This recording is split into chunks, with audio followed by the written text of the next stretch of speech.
Bueno, primero que todo, muy buenas noches. En nombre de la Cátedra Virtual Autónoma de Filosofía Política, le damos la bienvenida al evento. Esto es un proyecto muy lindo, un proyecto que trata de hacer visibles esas sensibilidades otras, esas sensibilidades artísticas, que a veces es por donde tenemos que entrar para generar cambios. Lo feo de la ciudad, la represión en el movimiento del cuerpo, la represión en las palabras, es algo que genera que nos arruguemos, que nos achicopalemos, que no nos sintamos.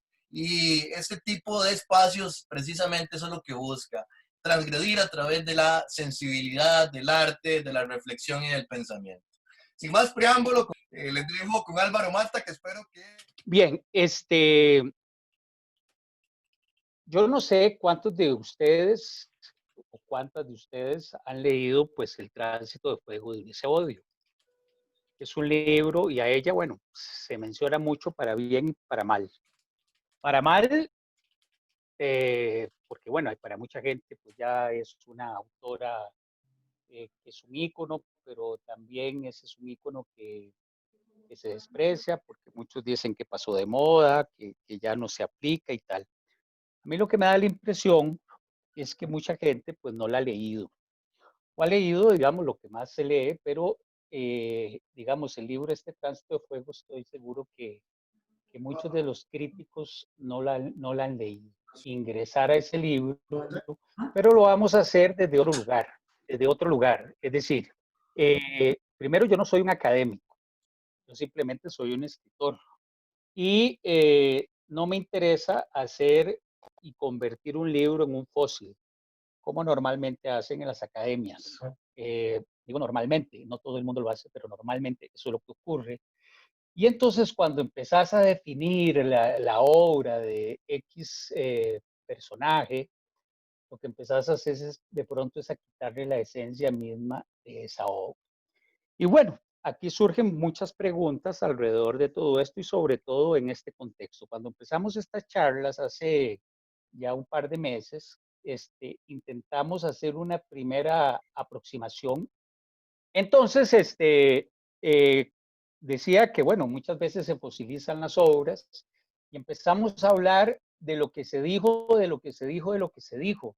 Y cuando nos damos cuenta, lo que menos estamos hablando es de la obra, sobre todo cuando es una obra compleja, sustancialmente muy compleja. Y bueno, vamos a tratar de combinar esas cosas y combinar un poco como lo que decíamos de hace 2 meses que empezamos a reflexionar sobre todo esto que ha acontecido. Y en la segunda charla, me acuerdo que después de hacer la charla, eh, eh, alguien me hacía una pregunta, una muchacha, y yo le dije, ¿qué es lo que ha cambiado en usted la pandemia? Es decir, todas estas circunstancias, ¿qué te ha cambiado a vos como persona? Si eso no te ha cambiado nada, es posible que el mundo tampoco tenga por qué cambiar y tampoco tenga por qué cambiar los distintos referentes que hay o las condiciones que hay. Evidentemente que sí hay cambios, pero estamos hablando de un cambio humano. Si estamos esperando un cambio humano, de lo lógico es que aquí tenemos 30 personas y que nos preguntemos estas 30 personas, ¿qué te ha cambiado estas circunstancias? ¿Te ha cambiado algo en tu comportamiento en cuanto a tu relación con vos mismo y en cuanto a las demás personas? Si la respuesta es no, pues ya tenemos un muestreo pequeñito, pero tenemos un muestreo bastante significativo de lo que puede significar un cambio en el mundo o un no cambio.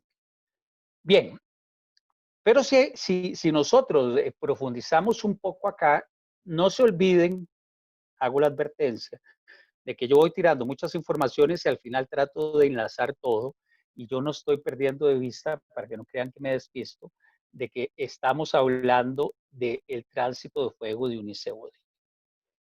No perdamos de vista, como decía, eso, pero además que yo intento siempre relacionar, cuando me encuentro con un libro que tiene vida, me doy cuenta que tiene vida porque está relacionado con el acontecer que vivimos. Eh, Nosotros nos olvidamos de las obras cuando estas obras no tienen ninguna referencia o ninguna relación con el acontecer. Y eso pasa en esta época. En esta época, ¿cuáles son las referencias que tenemos en cuanto a obras contemporáneas? Podremos decir que hay obras que nos gustan, novelas, algunos poemas, algunas películas, pero lo cierto es que todo está consumido, está o subsumido a una relación de entretenimiento. Y la vida la hemos convertido en eso porque eso es lo que vende y hay una idea de mercado basada en una estructura muy del mercader, valga la redundancia, que busca que cada obra se convierta en una venta y para que sea venta, tú le quitas los elementos sustanciales. Y al quitarle los elementos sustanciales, lo que hacemos es que nos riamos como tontos o que tengamos una emoción muy emocionante, pero que no tenga que ver nada ni nos deje ninguna sensación en cuanto a nuestra existencia. De tal manera que nosotros hemos conformado una sociedad, sobre todo estos últimos 30 años, que se relaciona a otros elementos que vamos a intentar ver con ese mundo del espectáculo. Pero más que un espectáculo, es un mundo del entretenimiento, donde nosotros no solo nos entretenemos, sino que nos aburrimos en medio de eso.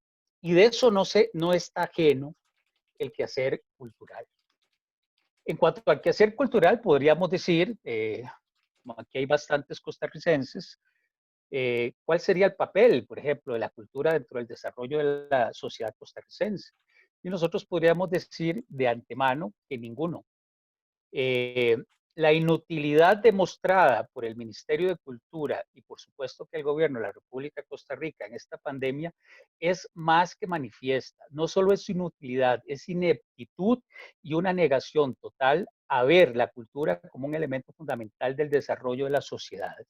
Y bueno, cuando ellos están en esta condición, lo único que nos dicen es que están totalmente contemporanizados, cuando se ha hecho de la cultura un avalorio, un entretenimiento, una cosa vacía dentro de la sociedad. Y ahí viene el otro elemento, vaciamiento de los referentes. ¿Por qué es que el lenguaje se vació? ¿Por qué es que los referentes se vaciaron? ¿Qué tiene que ver en la construcción entonces de este mundo que estamos mencionando, la danza, el teatro o la poesía? ¿Tiene que ver algo? ¿O se convirtió en una cosa meramente estetizante que algunas élites en las academias hablan de ellos? ¿O tiene que ver con el acontecer cotidiano de la sociedad? A mí, la verdad, me cansa mucho cuando, bueno, cuando estás con poetas, por decirlo así, todo el mundo habla de las palabras y la reunión de las palabras y poetizar y todo eso. Y uno se queda pensando qué diablos están diciendo. ¿Qué quiere decir poesía en esta época? ¿Qué quiere decir poetizar en esta época? ¿Qué quiere decir lo poético en esta época? Si ustedes se dan cuenta, yo diría que nada.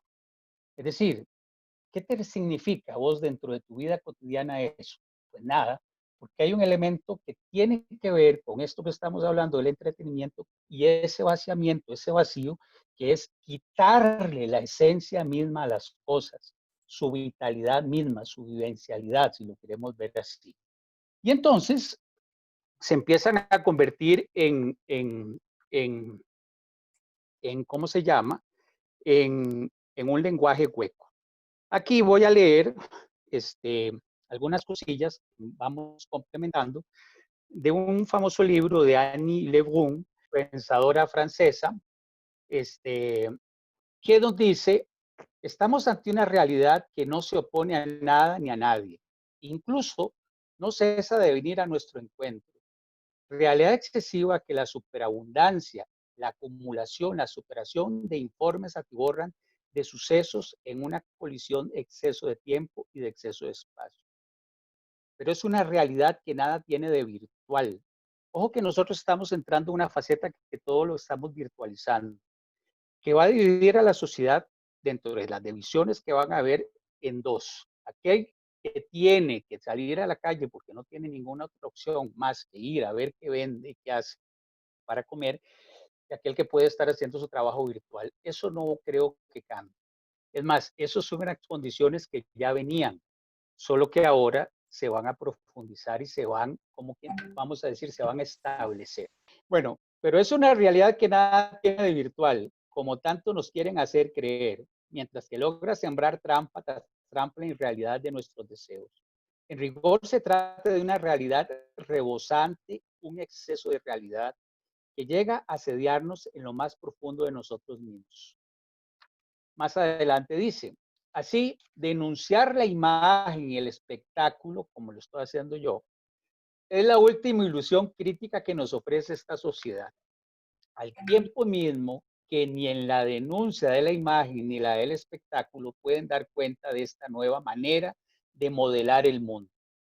En primer lugar, porque cuando estando muy debajo de lo espectacular, esta se confunde con una carrera hacia la racionalización forzada. Pero también porque esta racionalización es resultado tanto del creciente dominio de una tecnología cada vez más agresiva, de la pasividad y hasta de la complacencia con las que respondieron las dos últimas generaciones intelectuales. Y, y cuando uno está diciendo esto, empezamos a ingresar como al mundo que tenemos. Vean que al principio de esta pandemia había una cantidad de información atiborrante que lo que hacía era que uno se saturaba y pasaba con un estrés brutal. Pero en sustancia, ¿qué era toda esa información y qué sigue siendo toda esa información? Ahora se divide entre aquellos que consideran que hay un complot en el mundo y que llegan los marcianos y que llega esto y que las 5G y no sé qué, aquellos que son más o menos moderados y aquellos que consideran que efectivamente hay un problema de salud y hay algo que hacer. Pero todo ese exceso de realidad al final nos convierte en una cosa, en que ese lenguaje que está siendo bombardeado y bombardeado constantemente desde la imagen, desde la virtualidad, desde la información, etcétera, empieza a perder toda fuerza. Y bueno, y si usted tiene tras de eso formado un mundo creado de esa idea del entretenimiento, no solo hace que esa abundancia que parece que nos informa, no informa, sino que vacía más, porque pierde todo efecto. Al final, uno usa el sentido común en esta pandemia y dice, en mi caso, yo tengo tales enfermedades, por consiguiente, yo estoy en la población de riesgo. Sé que sabemos poco del bendito virus, pero sé que me puedo morir. Por consiguiente, ¿qué me toca hacer? De cuidarme. Ah, bueno, que hay un montón de gente que dice que quiere andar en la calle. Pues mira, llega un momento en que vamos a tener que pensar que existe el otro, porque aquí viene el otro elemento que habíamos hablado en el inicio. Y no nos perdamos. Yo estoy diciendo todo esto porque me estoy preguntando qué tiene que hacer la poesía en medio de esta realidad, qué tiene que hacer la danza en medio de esta realidad que estamos viviendo. Son parte de la construcción del ser humano. Y bueno, la otra característica que tiene todo esto que nos dice Anil Gurung de todo este exceso de realidad es también un exceso de individualismo. Hay algo que toda esta información, toda esta formática, toda esta virtualidad nos crea como ilusión, y es que ya resolvimos nuestros problemas. Cuando nosotros regresamos a 100.000 años atrás o 400.000 años atrás y nos ponemos a pensar cómo se formó el conocimiento, cómo se formó, cuáles fueron los primeros elementos culturales, nos damos cuenta que estaban ligados totalmente al cuerpo. Es decir, toda la formación, y ya lo habíamos hablado, toda la formación cultural tiene que ver con las necesidades básicas que tenemos en el cuerpo las personas. Y eso no hay diferencia entre los hombres y las mujeres. Padecemos hambre, si no comes, te morís, seas lo que seas. Si no te hidratas, vas a padecer y vas a morir, seas lo que seas. Ah, que vos no querés dormir. Bueno, no durmas, pero vieras que te van a generar una serie de trastornos y bueno, posiblemente perezcas, seas lo que seas.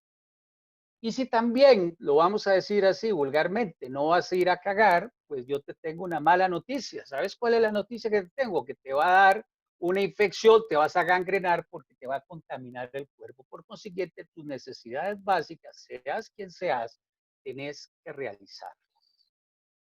Si no las realizas, es porque una de dos, o ya no sos un ser humano, o porque se te olvida que querés morir.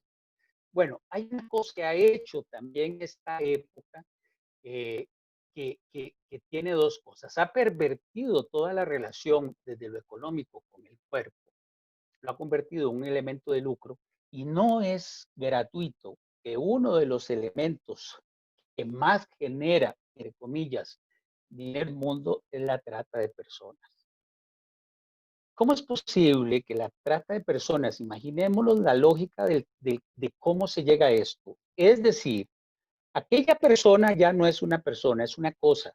Aquella cosa me va a producir a mí ganancia, como decir que yo intercambio un par de zapatos o que voy a intercambiar cualquier cosa. Para que yo llegue a esa perspectiva de utilizar a alguien de esa manera, tiene que decir que yo tengo que haber vaciado de contenido a esa persona para que yo no la vea como persona, para que no haya posibilidad de empatía, de proximidad. Bueno, una de esas características que tiene el mundo actual es esa, vender gente, esclavizar gente y convertir la trata en un negocio. Y para que sea negocio, hay que decirlo claramente, tiene que ingresar ese dinero de ese, entre comillas, negocio al mercado. Tiene que ingresar el capital, porque si no, ¿qué hace usted con ese montón de billetes podridos en su cuarto? Nada. Entonces resulta que si vos decís eso, vos decís, mira, en las entrañas y el esqueleto de la estructura económica que tenemos nosotros, hay algo que no es solo económico, son valoraciones o no valoraciones o disvalores. Porque los economistas cometen un error, creen que el mundo se mueve solo por economía. No, la economía está sustentada en valores y perspectivas. Y esas perspectivas son las que marcan la relación económica, quieran o no. Si yo quito toda relación humana, si quito toda la relación humana, por supuesto que yo soy un mercader estalinista. Y estalinista quiere decir que mi única óptica es dinero, dinero, dinero a como sea. Es decir, es una sociedad sin escrúpulos. Pero si yo entiendo que tiene que haber una relación humana entre las gentes, a lo mejor la economía está al servicio de las personas y no al revés, ¿verdad? Bueno, si uno analiza esta idea de vaciamiento de la persona, empieza a darse cuenta que todos nosotros nos hemos convertido en parte de esa mercancía. Vean que ahora nosotros estamos conectados en este Zoom que fue invadido por unos hackers y nos atrasaron la reunión unos 20, 25 minutos. Esteban sigue totalmente serio y nervioso ante los posibles nuevos ataques que van a venir, pero ni modo, estamos haciendo esto. Pero vean que entonces yo les puedo preguntar a ustedes, lo que pasa es que muchos de ustedes ya son un poco viejones o viejonas, ¿verdad? Pero quiere decir que nosotros nacimos sin internet, o sea, lo primero que fue la gran novedad fue el fax, y ya es como hablar de la prehistoria, y era, ay, qué novedad de comunicación. Luego aparece el email y luego aparece todo esto. ¿Cuál es el nivel de información que usted tiene? Usted tiene un nivel de información controlado de tal manera que todo lo que usted le da like o los amigos que usted tiene están vinculados a sus intereses. Y por supuesto que yo tengo atrás en el Facebook y en todas las plataformas que hay un montón de psicólogos, sociólogos y un montón de gente que está analizando todos los comportamientos de todas las personas que están ahí, porque así vamos a meterlos en segmentos de mercado y venderles cosas. De tal manera que si yo le doy like, por ejemplo, a Nanda en las fotos que ha sacado de la compañía de danza, pues Facebook ya sabe que me interesa la cultura, me interesa la danza y me van a empezar a mandar cosas similares a esas, pero muy disimuladamente con productos. ¿Productos qué? Que tengan que ver con eso. Por ejemplo, un día de estos se me ocurrió ver unas sábanas que estaban ahí a ver en qué oferta estaban y cuando me di cuenta habían 20 anuncios más de sábanas, camas, muebles y todo. Es decir, todos nosotros que detestamos las dictaduras vivimos en un totalitarismo de la información, pero oculto. Todos nuestros datos, toda nuestra información, nuestros gustos, aunque no sea individualizado, están generalizados en segmentos de mercado y permiten a ese montón de empresas hacer lucrar con eso. Y ojo, una cosa muy delicada. Macri recientemente fue acusado en Argentina de espiar una cosa que Carlos Alvarado, con su famosa oficina, querían hacer en la Casa Presidencial costarricense. Y no solo era espiar, era tener los datos de cada uno de nosotros. Pero Macri hacía algo más, es decir, dio un paso más. Y entonces no solo era controlar políticamente, porque ese es lo que tenemos que renovar en el discurso, a sus oponentes, que sí, sino también a sus compañeros de partido, sus familiares y demás, porque ese control no es un problema de paranoia, es un problema de negocio. La información genera dinero. ¿Y cómo genera dinero? Bueno, si yo sé que aquel está interesado, aquel negocio, y yo tengo la información, voy y lo planteo, se lo gano antes. Pregunta, ¿no hizo lo mismo Carlos Alvarado, el presidente de Costa Rica, con esa oficina y ofreciéndole la información de todos los costarricenses a Canal 7, a La Nación y a otro grupo de empresarios, aunque ahora se estén quitando? Sí, lo hizo, porque eso implica que vas más allá de lo político y te convertiste en un mercader de la política, como intentó hacer ahora Sergio Ramírez Mercado con Carlos Alvarado, tratando de validar a Carlos Alvarado como escritor, que no lo es, y el otro tratando de darle un golpe a Ortega. Y entonces uno dice, bueno, yo creo que están pervirtiendo el asunto, que están pervirtiendo todos los contenidos. Sí, hemos dado pasos más allá en esto. Ya no estamos en solo el control político, eso es una visión de los 60 y los 70. Estamos en un mundo que controla nuestra información y por consiguiente, si controla la información, controla tu conocimiento. Y entonces uno dice, una persona de 18, 20 años, ¿qué información tiene? ¿Qué conocimiento tiene de la realidad si está segmentado por un mercado? Si está segmentado por intereses particulares que condenan a ese grupo que pasa metido en el celular, que pasa metido en las redes, que pasan constantemente metidos en ese mundo virtual, cuál es su nivel de conocimiento y cuál es su nivel de información. Entonces empezamos a modificar la realidad y nos damos cuenta de que entonces este mundo virtual, este mundo que habla Annie Lebrun sobre el exceso de realidad, se convierte ya no solo en un exceso de realidad, sino en una fragmentación de la realidad y en una parcialización interesada de parte de de todas las corporaciones del mundo con vínculos políticos a intereses particulares que tienen que ver posiblemente con negocios muy particulares. Y veamos que esa dislexia, por decirlo así, entre realidad y discurso es totalmente coherente en todo momento. Un ejemplo, el tren que se quiere hacer en Costa Rica. Si la realidad varió y yo hoy quería salir, como puse ahí en una nota, en la mañana, y resulta que hace mucho sol y yo voy a salir a la calle, pues mi ropa va a ser una. Pero si resulta que antes de salir, como sucede en muchos países y sobre todo en ciertas épocas del año, o en mismo Costa Rica, empieza a caer un aguacero y hace frío, pues yo no voy a salir en short ni voy a salir en una camisetita, sino que voy a tener que variar sustancialmente mi comportamiento ante esa realidad si es que quiero salir. Bueno, si variaron las condiciones en este momento fácticas, pues es evidente que tienen que variar también las condiciones de planteamiento ante esa realidad. Pero vean que si tenemos estas cosas, un mundo del espectáculo que ya no es un espectáculo, sino un mero entretenimiento que vacía el lenguaje y vacía las relaciones humanas.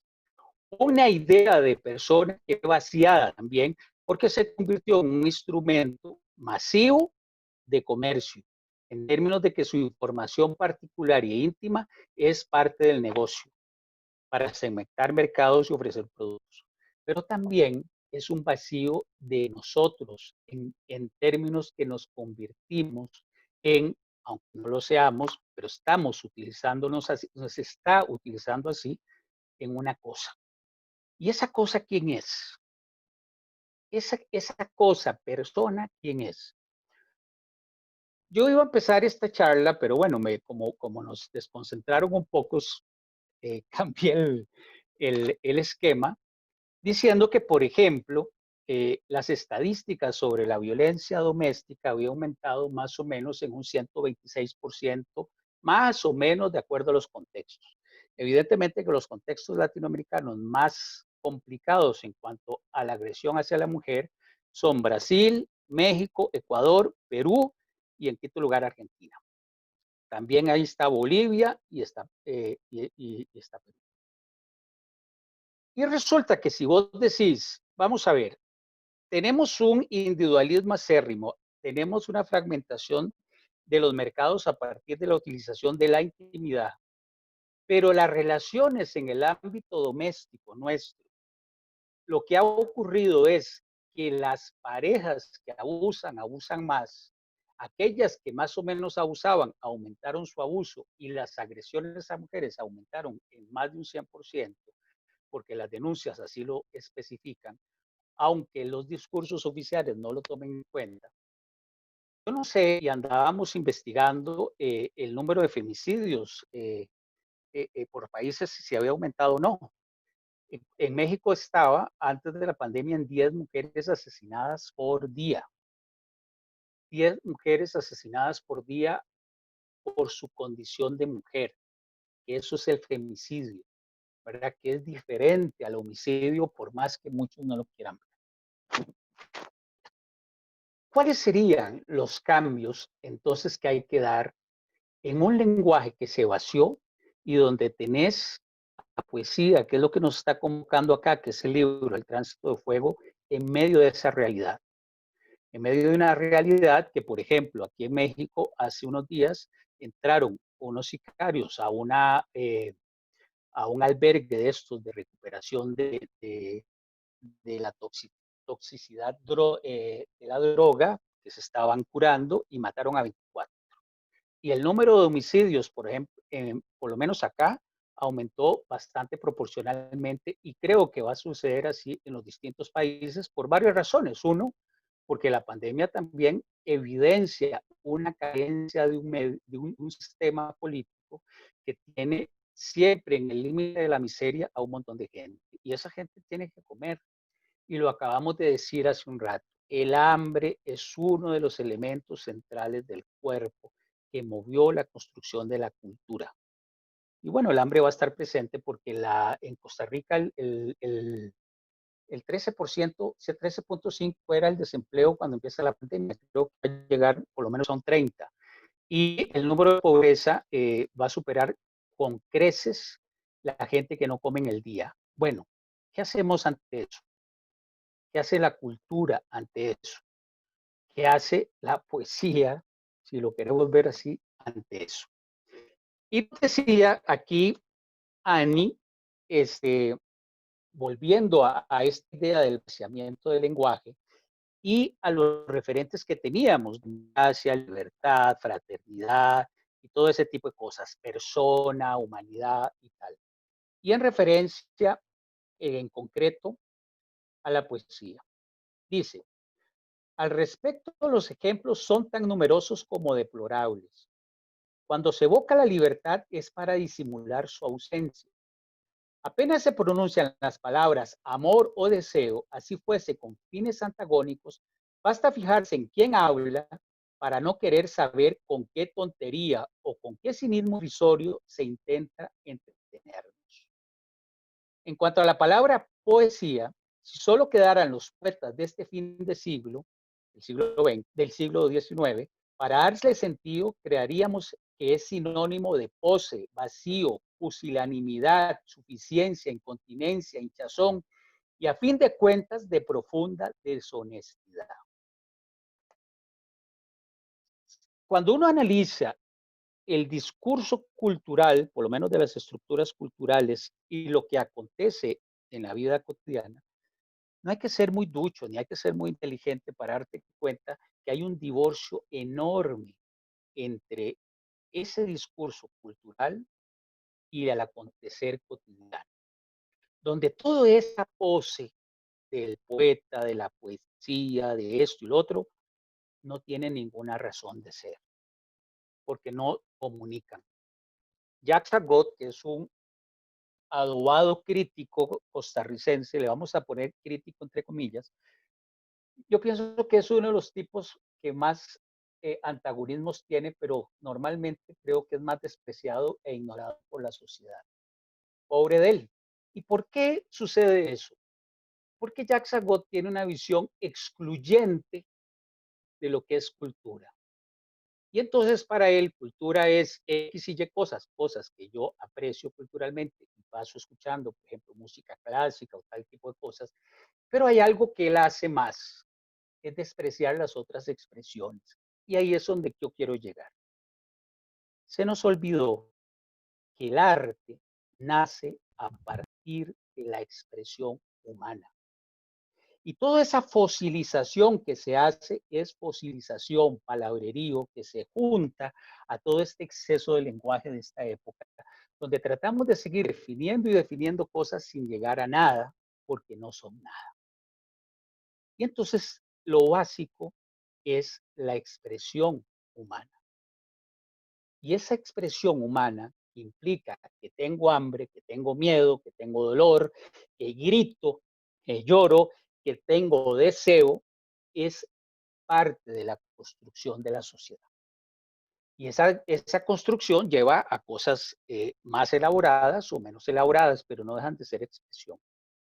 La diferencia está en que todos tenemos derecho a expresarnos y es fundamental, un elemento fundamental de la construcción de la democracia, es decir, de la pluralidad, el que cada uno pueda ser él o ella en lo que quieren ser, de tal manera que no afecte, no cause, vamos a decir así, un daño a un tercero, pero no un daño porque le caigo mal. Eso es otro problema. Por más que la corrección política de esta época quiera llevarnos a un extremo de censurarlo todo. Diré eso en este contexto. Estas personas que quieren cortar cabezas y botar estatuas son los censuradores de todas las épocas. Yo no hago nada con quitar las estatuas que están ahí si yo no varío sustancialmente mi visión del mundo. Pero si yo quiero quitar las estatuas, voy a tener que quitar toda la cultura porque no hay nadie que se salva de aquí para atrás en cuanto a injusticia o concepción de mundo. Es muy fácil juzgar el pasado ahora cuando yo tengo una visión X. Debería ser un poquito más inteligente y tratar de ubicarme aquí y ahora en cómo construye una sociedad distinta, en lugar de estar censurando, totalizando y fracturando y mutilando la cultura, la historia y la memoria. No tengo ninguna duda en decir que todos esos que quieren quitar estatuas con una corrección bastante idiota son los nazis de todas las épocas, son los estalinistas de todas las épocas y que han mandado a los campos de concentración a cuanta persona se opone a su visión única del mundo.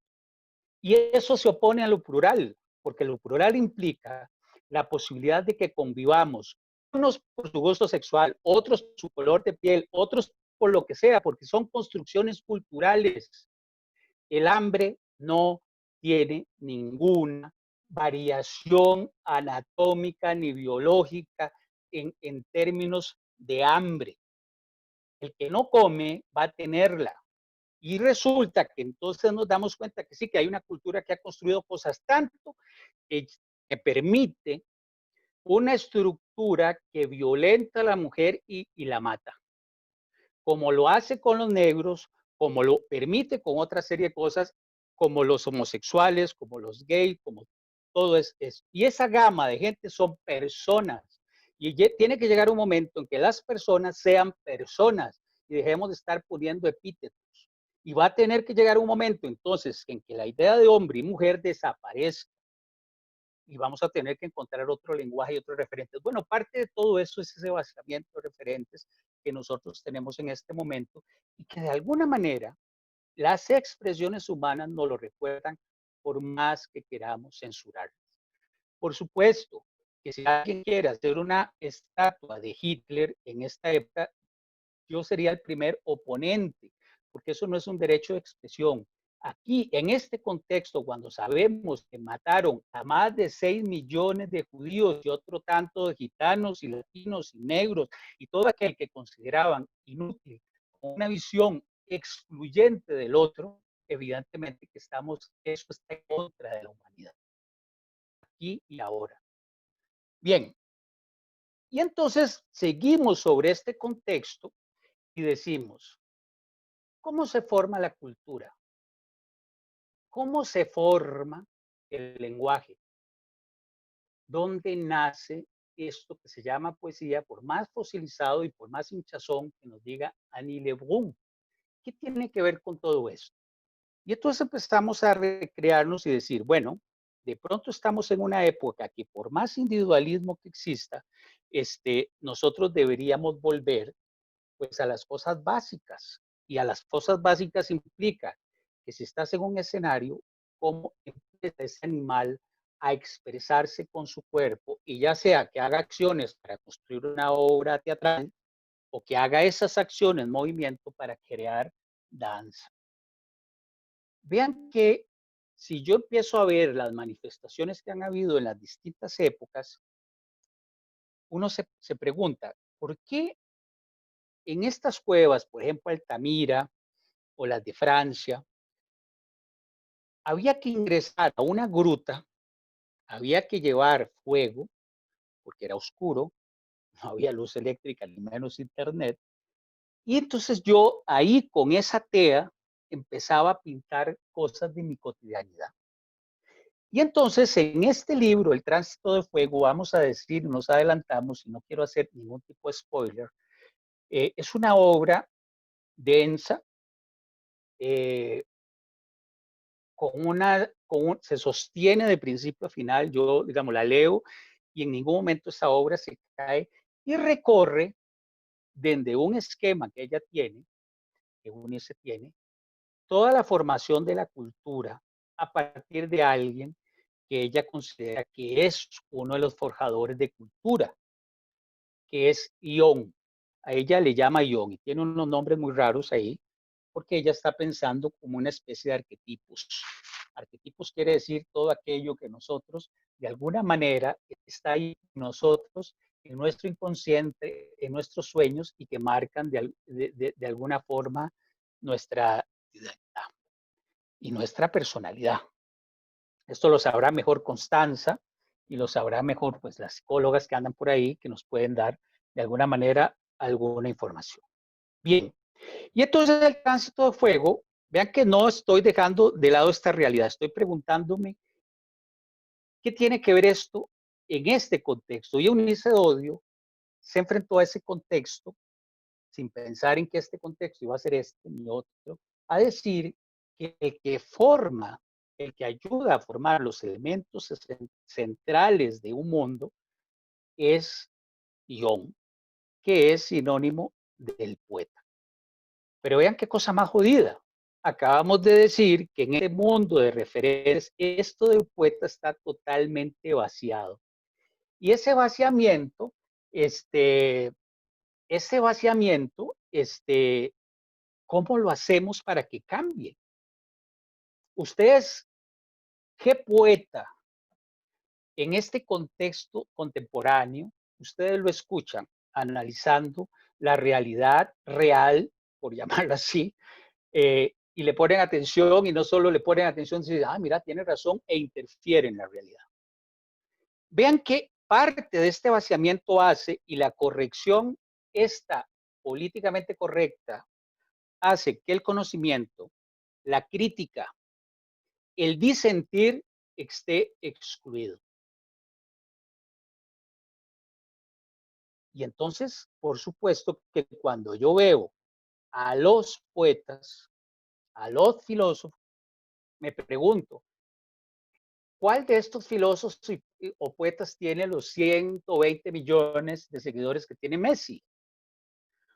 O me meto aquí al Facebook y veo a estas chavalas y chavalos que están ahí jugando, no sé qué, con unas cosas y tienen, bueno, un día de estos una amiga me ubicó en la realidad más real cuando me dijo, no, porque yo le decía, mira, pero ¿cómo es posible que tenga 1 millón y resto de seguidores? Me dice, no, esos son los menos.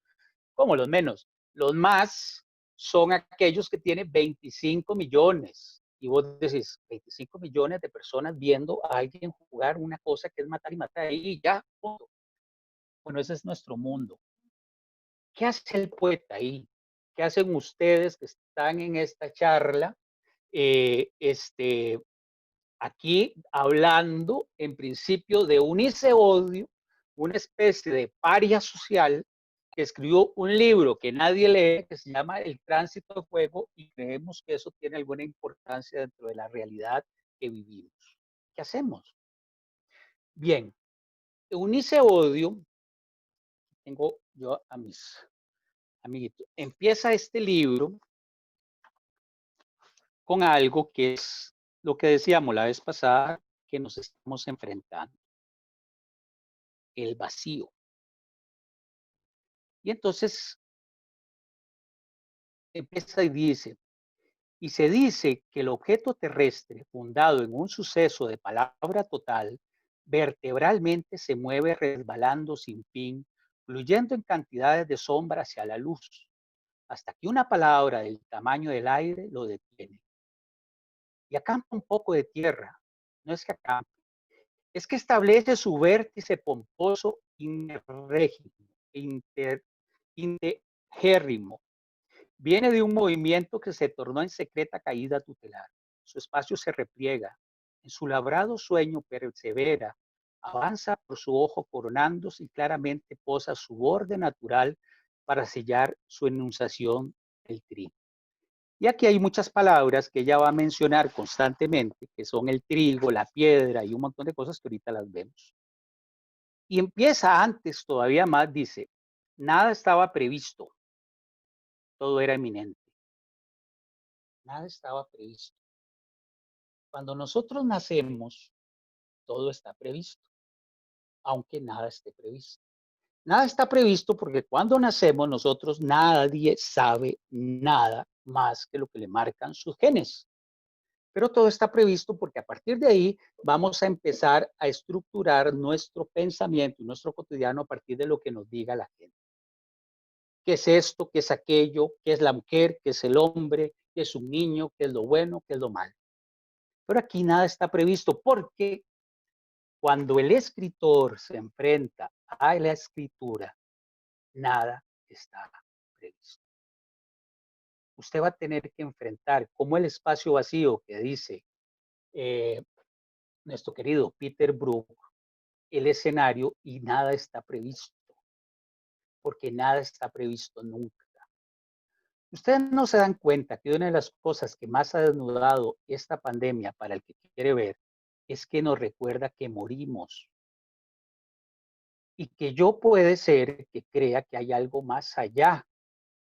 Sí, pero no estoy seguro. Y entonces de pronto me doy cuenta que aquí y ahora estoy yo solo conmigo mismo, por más que yo diga todo esto que hemos hablado de segmentación del mercado, de esto y lo otro, y me obligo a mí mismo a estar conmigo donde nada está previsto. Porque ¿qué haces si regresas a la intemperie, que es de alguna forma lo que estamos viviendo en este momento? No regresarse a la Edad Media. A la Edad Media quiere regresar todas estas corporaciones, la fuerza de trabajo y las relaciones humanas. No, regresamos a la intemperie de la prehistoria, cuando nada está previsto. Y todo era eminente. Un día después de un tiempo inmemorial, mientras el cielo se movía de pie, de un ojo a otro, se pensaba de un corazón a otro en las ciudades. El orden del vacío preparaba una palabra que no sabía su nombre. La palabra aquella del tamaño del aire. Cuando uno lee a Unice, ¿verdad? Ella es compleja, pero uno empieza a agarrarle el gusto y dice uno, wow, pero cuando usted crea todo este libro, que es una construcción de cómo me planteo yo ante que nada está eminente, nada es eminente, un mundo, y tengo que hacer un mundo, pasa posiblemente las de Juan Rulfo. Hago Pedro Páramo, que es un mundo de muchas voces, de fantasmas, de un regreso a algo fundamental, lo sagrado y el mito. Y cuando digo lo sagrado, no me estoy refiriendo a que ustedes vayan corriendo a la Virgen de los Ángeles inclinaditos o en cuclillas a persinarse y bañarse con agua bendita. No, estamos hablando de lo sagrado, la relación con lo que no sabemos y se manifiesta. ¿Cómo se manifiesta? Bueno, usted ve un árbol, ve el viento y usted puede tener el discurso que el viento implica un cambio de la temperatura y que los átomos que están sobre acá mueven esto a los otros átomos, pero se manifiesta. Y entonces usted se pregunta qué lo mueve y por qué lo mueve. Y si usted ve, por ejemplo, un día de estos que estaba la luna llena y que se supone que se interponía la tierra, y entonces que iba a generar un color rojizo, y yo me pongo a pensar, ¿y cómo se da esto? ¿Y por qué el color? ¿Y qué es lo que hay en esa inmensidad? Bueno, estoy enfrentándome con mi no saber. Eso implica que me estoy relacionando con el mito y con lo sagrado. Vean que la palabra sagrado y mito ha sido usurpada, por supuesto, por las religiones, la religión católica, toda la religión. Pero estamos hablando de otra cosa. Eso quiere decir que ante lo inminente y ante el vacío que puede gobernar las cosas, yo tengo que nombrarlas. Y me implica a mí preguntarme, ¿qué hago yo en este mundo? ¿Para qué estoy en este mundo? ¿Y qué voy a hacer en este mundo? Ante lo inminente. Y ante lo inminente, me voy a adelantar aquí a algo que Unice, eh,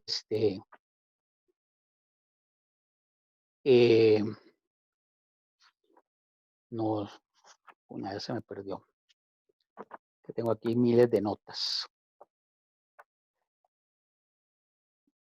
¿Qué es esto? El hombre cree que va camino de sí mismo. El hombre cree, el ser humano, ustedes, cada uno de nosotros, cada una de nosotras, cada uno de nosotros cree que va en camino de sí mismo y es que va a morir. Que cuando da sus pasos al cuerpo de su amada se encamina y es que va a morir.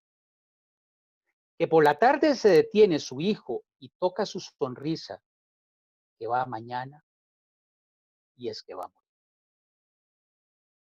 Y entonces, cuando uno ve toda esta construcción de lo inminente, hay una cosa que UNICE tiene clarísima y que la cultura está de una manera vislumbrando de nuevo, es que va a morir. Y cuando usted se enfrenta a la muerte, usted tiene que plantearse qué hacer ante la muerte. Eso fue lo que nos planteamos hace 400.000 años, pero sí había una pulsión que estaba ahí en tu cuerpo que te hacía decir, tenés que hacer algo. ¿Qué hacen ustedes ante la muerte? Vean que por más que me hablen a mí de,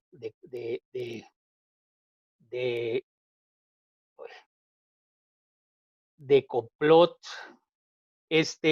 vean que entonces cuando nosotros estamos ante esta pandemia, ¿qué es lo primero que nos enfrenta a la pandemia? Podemos decir todo lo que queramos, no quiero estar en la casa, estoy harto de estar encerrado, digan todo lo que quieran. Lo primero que nos enfrenta de nuevo es con nuestro rostro y sabes que vas a morir mañana, en 20 años, en 50, en un minuto. Y eso te obliga a replantear de alguna manera todas las cosas. ¿Y por qué te obliga a replantear todas las cosas? Porque nosotros, si eliminamos la muerte, estamos favoreciendo esta cultura que hemos estado hablando, de la muerte de su vida. ¿Qué pasa si usted quita la muerte de su vida? Todas las cosas que conforman esta vida dejan de tener sentido. ¿Y por qué todas las cosas dejan de tener sentido? Porque todas las cosas nosotros las hemos construido a partir, las hemos creado a partir de una necesidad de sobrevivencia. Es decir, quiero vivir. Y quiero vivir implica, quiero estar aquí mientras esto dure, pero eso ya lo sabemos de hace unos años para acá con nuestras ideas existenciales y filosóficas. Porque, por ejemplo, para el griego, cuando él tenía su idea de tragedia, es que el destino no era cambiable. Por eso, Edipo, por más que él no supiera, al cometer lo que comete, imagínense ustedes la fuerza que tiene que tener uno para con un cinturón estallarse los ojos, porque él se da cuenta que rompió el ciclo, esa idea circular que tenemos de que el tiempo vuelve, que el tiempo vuelve, que todo el pasado vuelve y es el presente para ser el pasado, para ser el futuro, para ser el presente. Y es la idea de mito. Y bien, entonces, nosotros al confrontar la muerte, empezamos a construir, a crear. Y cuando digo crear, aquí viene algo fundamental que hace Unice. Nos recuerda que usted crea a partir de que está confrontado a algo. En este caso, que usted sabe que va a morir. Y ella sigue hablando y sigue hablando, ¿verdad? Y entonces, más adelante, un texto que es muy impresionante, es cuando dice, voy a formarme a mí misma, que es formar el mundo. Yo me nazco y después, misterio. Si no es más que eso alumbrándome, ¿qué es más que eso? Luz con que te alumbras, en doble alumbramiento que a toda luz conduce. Trasunto de la carne que da su primer paso en el verbo, y el calor del verbo transcurre y se dilata en el misterio del gozo y la dádiva. Y entonces ella nos regresa en todo este libro, pues al Génesis. ¿Y por qué al Génesis? Porque para ahí en la Biblia, en el Génesis, primero fue el verbo, porque el verbo es lo que construye el lenguaje. Y al construir el lenguaje, construimos significados, estructuras, todo lo que ustedes quieran, porque aquí hay una cosa muy simple. ¿Qué puede hacer cada uno de ustedes, cada una de ustedes sin lenguaje? ¿Puede ser usted mismo? ¿Puede ser usted misma? No. Si nosotros eliminamos el lenguaje, volvemos a esa etapa prehistórica, primitiva, si lo queremos llamar así, donde estamos relacionados. Nuestra noche interna, cuando cerramos los ojos a la noche que está afuera, que es la misma. Y cuando duermo, vuelvo a la noche, que es la misma. Porque yo soy lo que está afuera y lo que, lo que está dentro. Y vean que cuando yo no tengo esos contornos que no se definen, yo soy lo mismo. Cuando yo no tengo un lenguaje que, que no se define, pues yo lo que tengo es una indefinición de mí mismo, un vacío de mí mismo, un no ser yo. Y bueno, todo esto será muy filosófico, pero no es la época que estamos viviendo. No es la época que estamos viviendo donde las palabras dejaron de ser palabras de relación y empezaron a diluirse los contornos. Y entonces es lo que nos dice a mí de, usted habla de libertad y ya no es libertad. Usted habla de poesía y ya no es poesía. Usted habla de lo que usted quiera eh, y, y ya no es eso. Bueno, entonces aquí resulta que un episodio se empieza a replantear cómo construir ese mundo y cómo yo me naceré, cómo me nazco.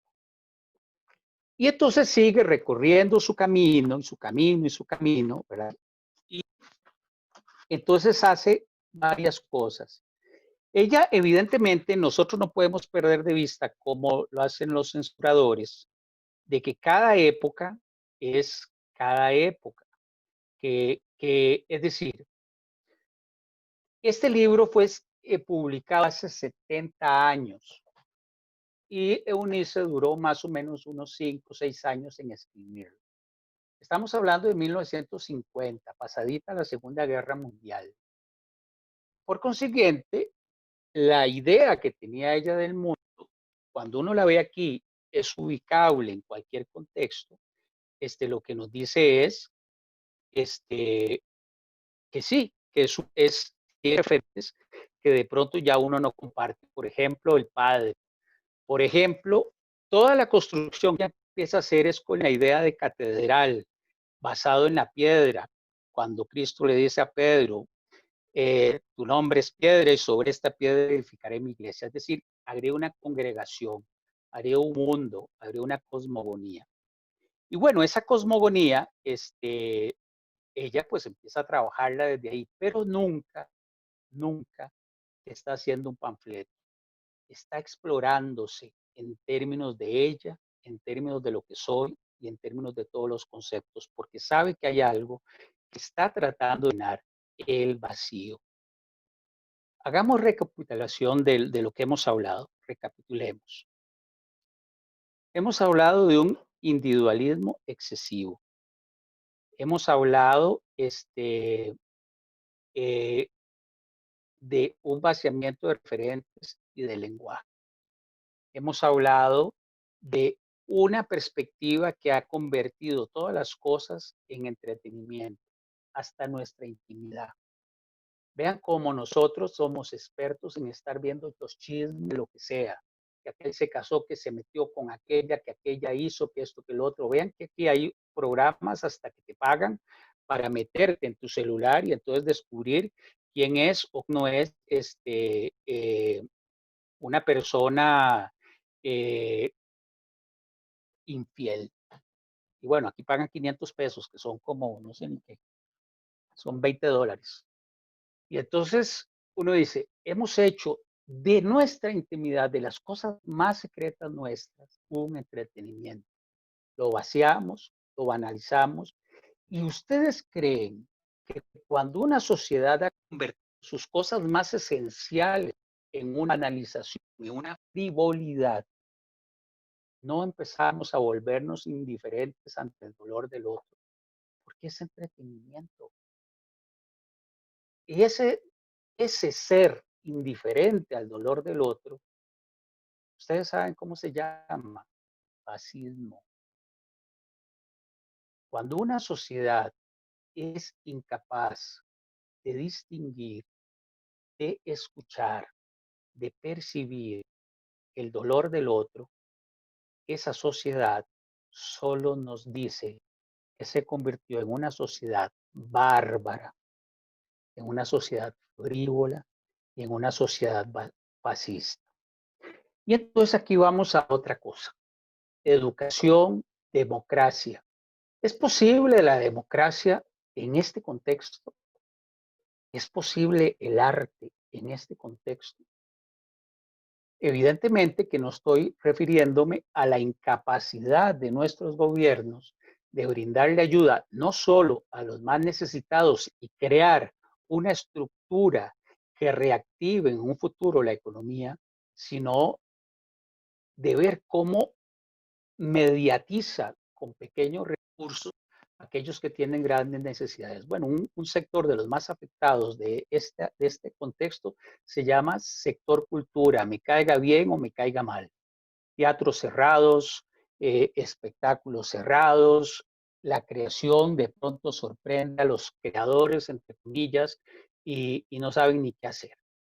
Pero tampoco, evidentemente, los gobiernos. Bueno, vean ustedes en Costa Rica, ya lo dije, el Ministerio de Cultura no solo nos ha demostrado, nos ha dado una lección de ineptitud, sino una lección de una ausencia total de ideas sobre lo que implica la cultura en el desarrollo humano. Porque vean esto, cuando UNICE está diciendo me nazco y está enfrentándose al vacío, ella tiene una cosa clarísima: es a partir de esos elementos vitales que construimos un mundo. Pero es a partir de esos elementos vitales que no solo construimos un mundo, sino que nos reencontramos. ¿Cómo nos reencontramos? Si usted es indiferente al dolor del otro, usted nunca se va a encontrar con usted mismo. Si usted es indiferente al llanto, al padecimiento, a la alegría del otro, usted es una piedra. Pero sobre esa piedra no edificaremos una iglesia. Sobre esa piedra edificaremos un cementerio de indiferencia y de frivolidad. Y bueno, Eunice nos sigue hablando, nos sigue hablando, nos sigue hablando. Y entonces ella dice, nada saben de mí, de cómo era antes de su memoria, de cómo el paladar esperaba su aurora, que le trajera un tacto de piel en la garganta. Nada saben de mí, pero andarán conmigo desde el alba, en esta inmensa soledad del cuerpo donde les mostraré su aposento de gracia. Y en cada cual enseñaré lo suyo diciéndole, hiriendo, bajándome a la sangre, haciendo la profecía de la harina y el agua cuando la harina sea presentimiento de retorno al olvido, diciendo la palabra que da un temor de piedra sobre piedra en el alma, lo que no traerá paz sino guerra, y hará dudar al grito contra el grito y a una dimensión contra su hermana. La palabra que hará remontarse a las cúpulas, lo que florecerá en la lengua del muerto, nueva palabra desnacida y ciega, reanudar el origen del silencio en el verbo. Porque hay una cosa que tenemos que tener clara. Si resulta, y esta es como la simbiosis de todo esto, si el arte y el ser humano nace a partir de qué se expresa su hambre, expresa su deseo, expresa su miedo, expresa sus ansias, expresa su sueño, porque hace 100.000 años entre el sueño que yo soñaba y la realidad no había diferencia. Posiblemente ahí nace el más allá. Cuando yo me dormía y ustedes se duermen, todos nos dormimos todos los días y resulta que soñamos con gente. ¿Y qué pasa si yo no tengo a Freud metido en la cabeza y que nos dividió el inconsciente, ya empezó a hacer el estudio de los sueños y yo me voy para atrás y más para atrás y resulta que llegó hace 100.000 años? ¿Y cómo era hace 100.000 años el sueño? La realidad, pero no esta, otra, donde yo me encontraba con los muertos. ¿Y por qué me encontraba con los muertos en mi sueño y en el más allá? Porque soñaba con ellos. Y ustedes no han tenido sueños vívidos que resulta que se despiertan sudando o puteando a alguien o diciendo tal y tal cosa, porque usted dice, oye, pero ¿cómo me hizo esto? Y tal. Yo me acuerdo una vez que me desperté con un bendito sueño y yo estaba seguro que tenía un libro de metafísica. Y busqué el bendito libro y busqué el bendito libro hasta que caí en cuenta que lo había soñado. Y entonces esa diferenciación entre realidad y sueño hace 100.000 años, 50.000 años, 80.000 años, 20.000 años, 5.000 años, 2.500 años, no existía. Era lo mismo, solo que era otro lugar. El lugar donde me encuentro con los muertos. Pero también donde me encuentro con lo que ya pasó que vuelve, porque todo vuelve. Y entonces el conocimiento requería de algo fundamental que la poesía lo daba. Y vamos a decir la poesía, el teatro, cuando ya se forma el teatro, que es más cercano, que es el canto, recordar quiénes éramos, de dónde veníamos. Vean que ahora que mencioné educación, hay una de las cosas que ha hecho la educación y esta cultura y esta contemporaneidad de vaciamiento, que es eliminar referentes, pero eliminar no referentes porque yo quiero que sigan los mismos referentes. No, hay que cambiar los referentes, ya lo dijimos. Es vínculos, vínculos. Usted olvida su memoria, usted olvida quién es usted. Usted olvida su memoria, usted va a repetir la historia. Usted bota estatuas, usted está condenando a que repitamos la historia eternamente en su barbarismo. Porque sería muy bonito para un montón de gente que cerráramos Auschwitz y pusiéramos un montón de florecitas lindas. No, nosotros no tenemos que olvidarnos que en nosotros hay una bestia salvaje, que para poder llegar aquí hemos sido depredadores y que usted quiere ver en dónde se refleja la depredación, este ser de depredación sin escrúpulos, se llama economía de mercado.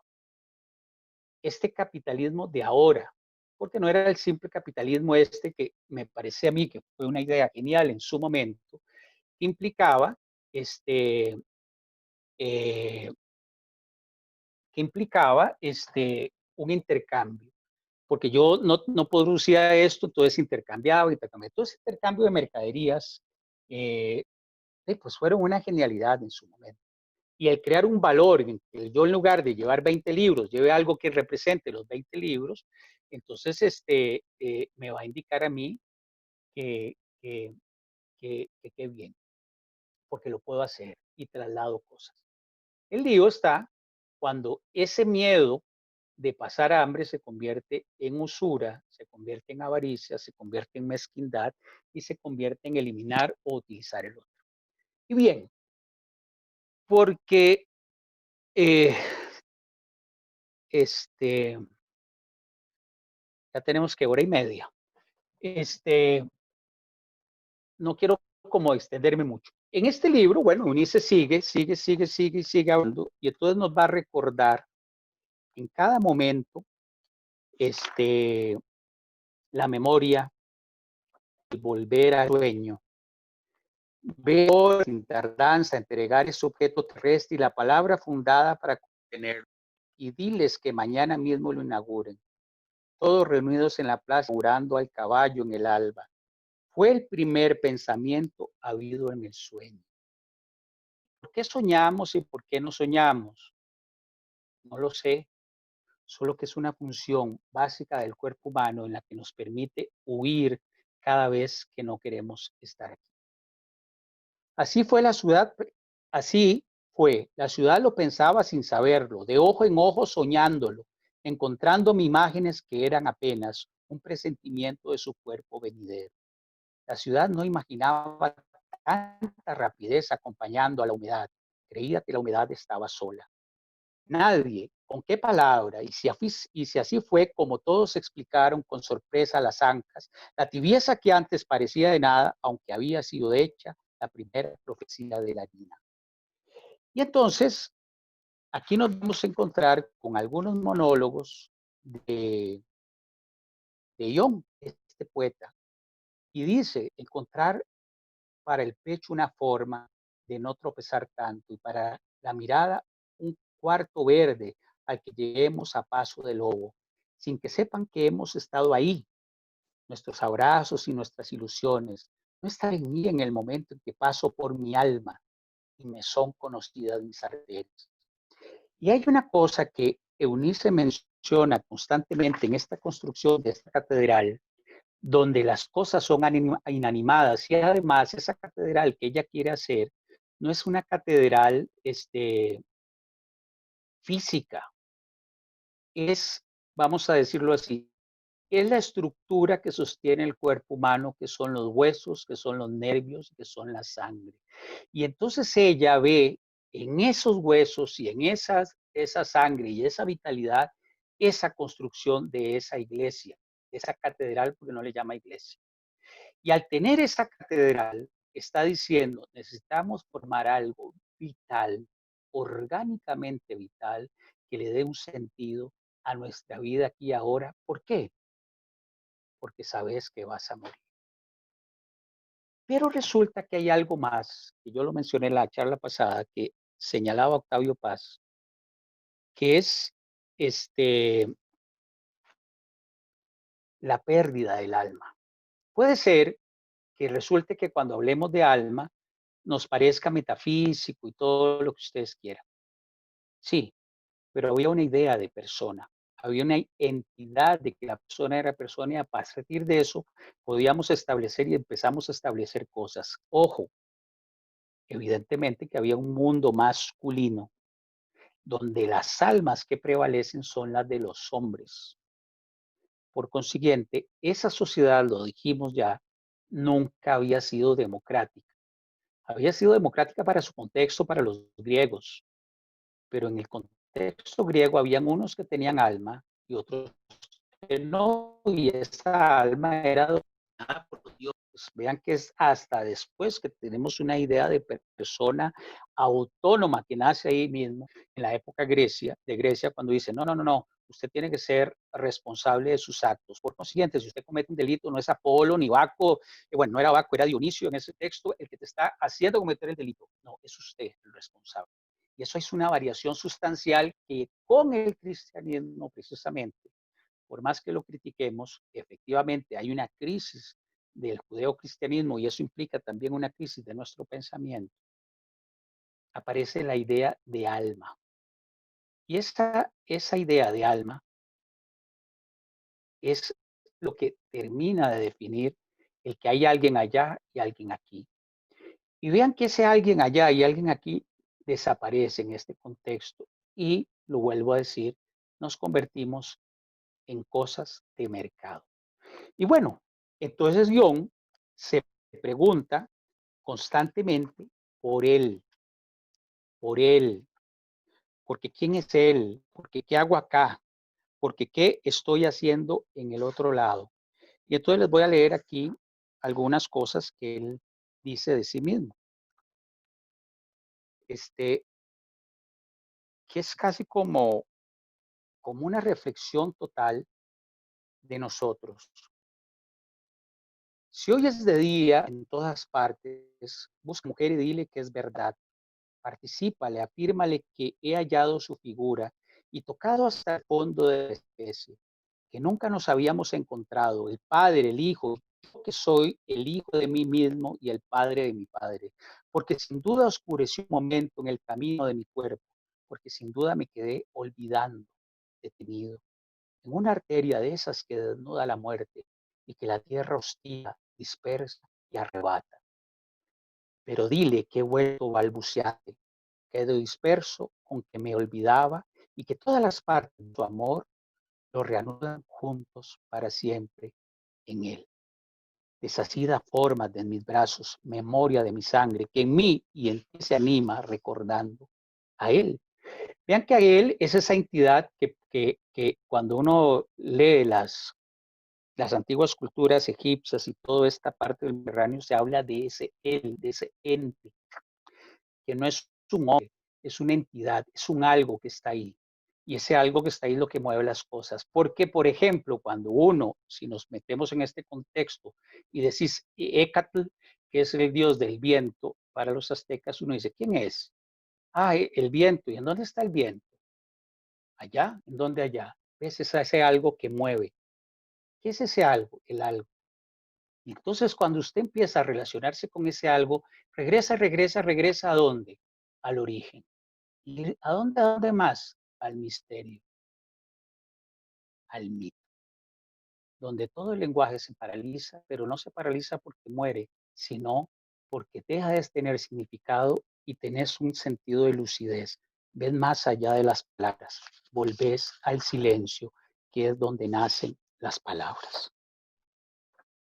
Más adelante sigue nuestro amigo el poeta Ión, confundido en sí mismo, pero claro, yendo de un ojo a otro, ¿habré perdido yo los ojos míos?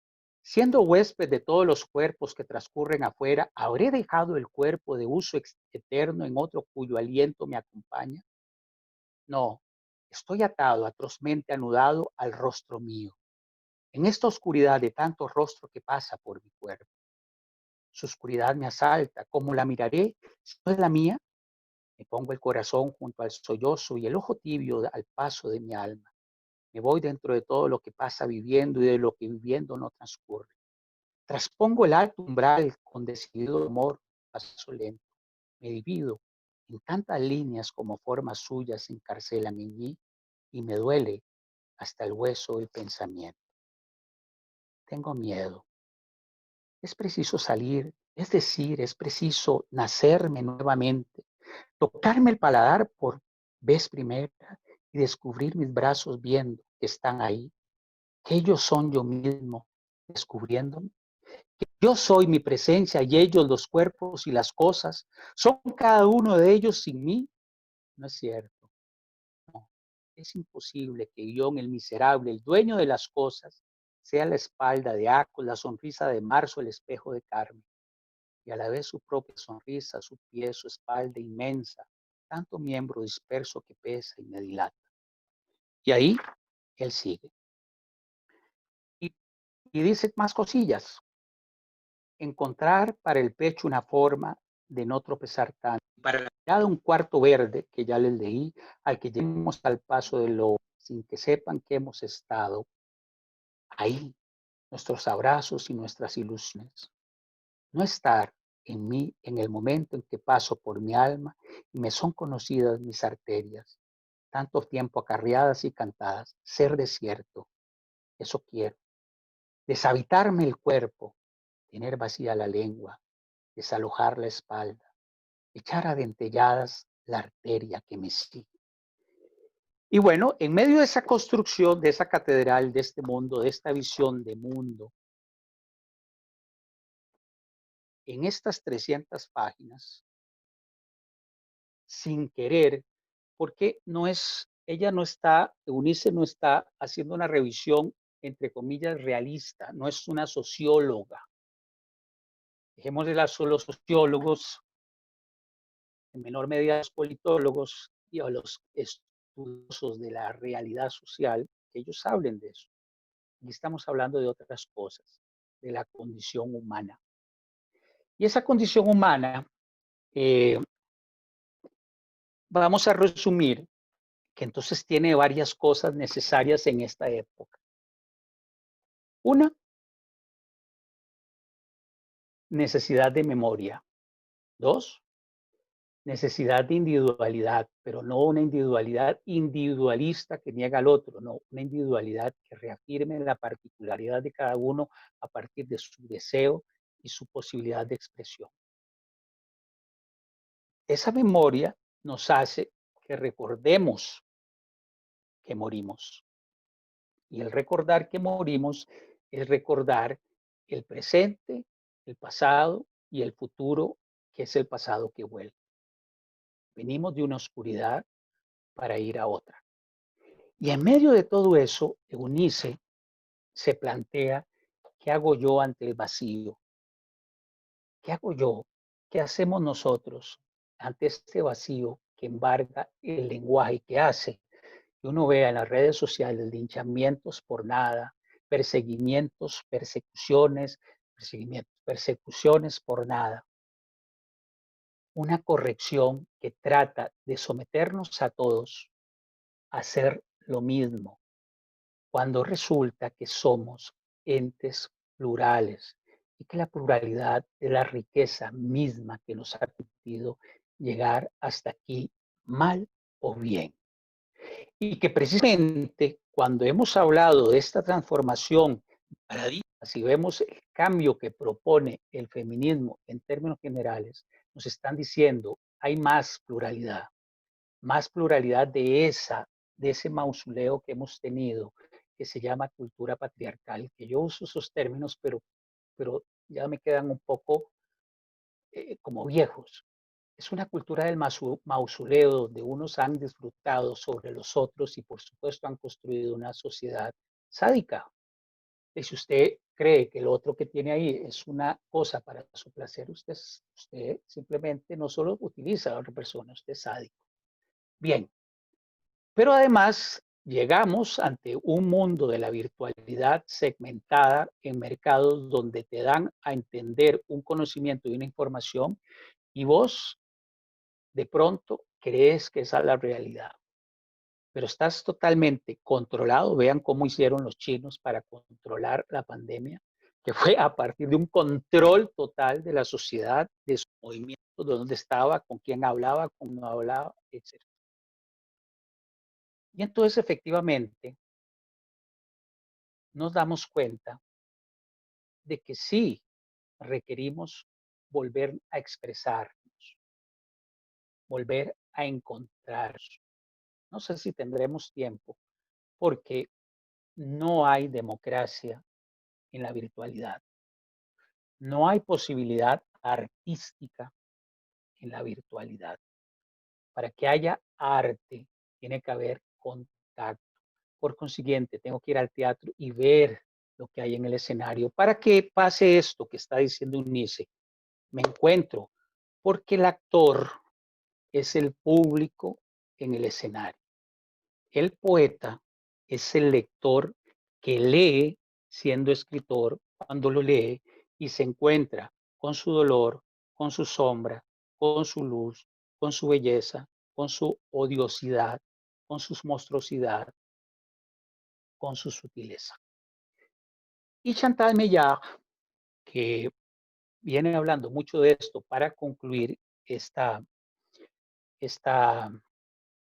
eh, primera etapa y que vengan preguntas, ha venido hablando del mito y publicó recientemente un libro que se llama Medea.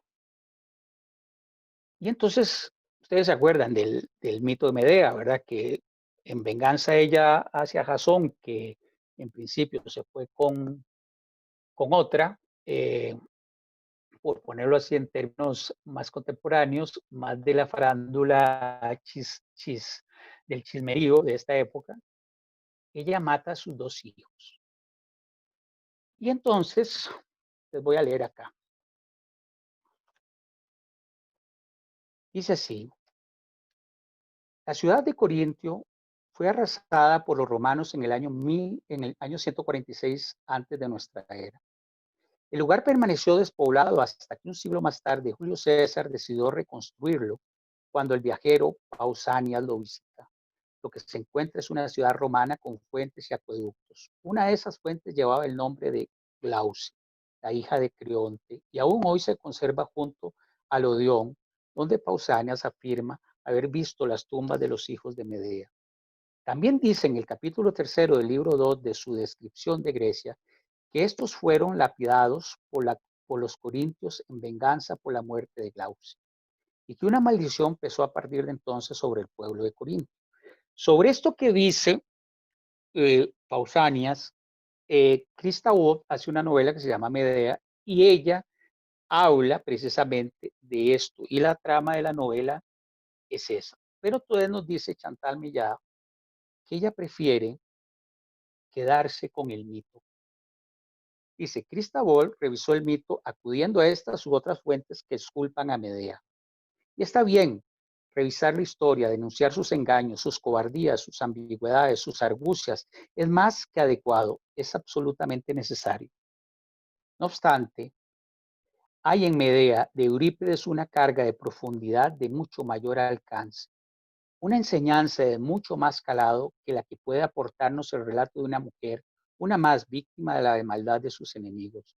Y una cosa es la correspondencia de los hechos, ese relato que llamamos historia, y otra bien distinta, las verdades del mito. Y si bien es cierto que los mitos son calidoscópicos y las artes sin duda un instrumento peligroso, cierto es también que más peligroso es dejar que un sistema moral prescriba nuestros sentimientos. Y eso es lo que aquí acaba de ocurrir ante esta nueva versión de la historia.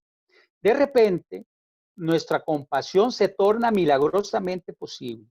Los mismos parámetros que nos han llevado a considerar culpable al personaje son los que ahora nos permiten compadecerle. El mismo código de valores. No hemos variado de perspectiva. Corda mutables. Tan solo hemos deformado o reformado, según se vea, un poco la historia para que suene mejor. Ojo, para que suene mejor. Y eso es lo que quieren todos los correctores de la moral. Quieren que suene mejor y no es mejor ni va a ser mejor. No. Y es bueno que sepamos que es así porque podemos evitar cosas.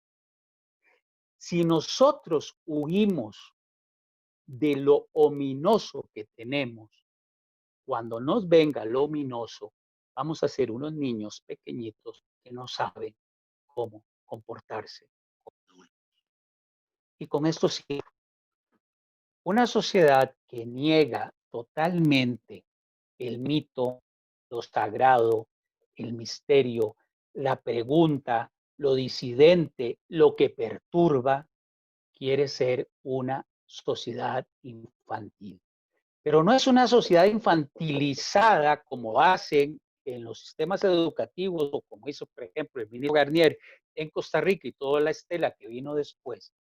No, es que es infantilizada a propósito, con un propósito de infantilización. ¿Cuál? Mercadear, mercadear. Y entonces nosotros nos confundimos que tenemos aquí un aparato muy lindo llamado computadora o celular y nos comunicamos y perdemos de vista nuestra condición.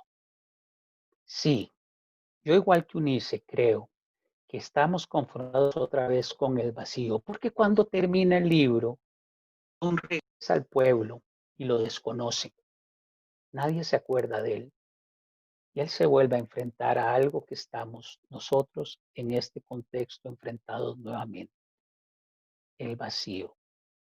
Y el vacío es otra forma de muerte, es la parálisis del alma, es el vaciamiento de las personas en una risa infantil, estúpida, para siempre.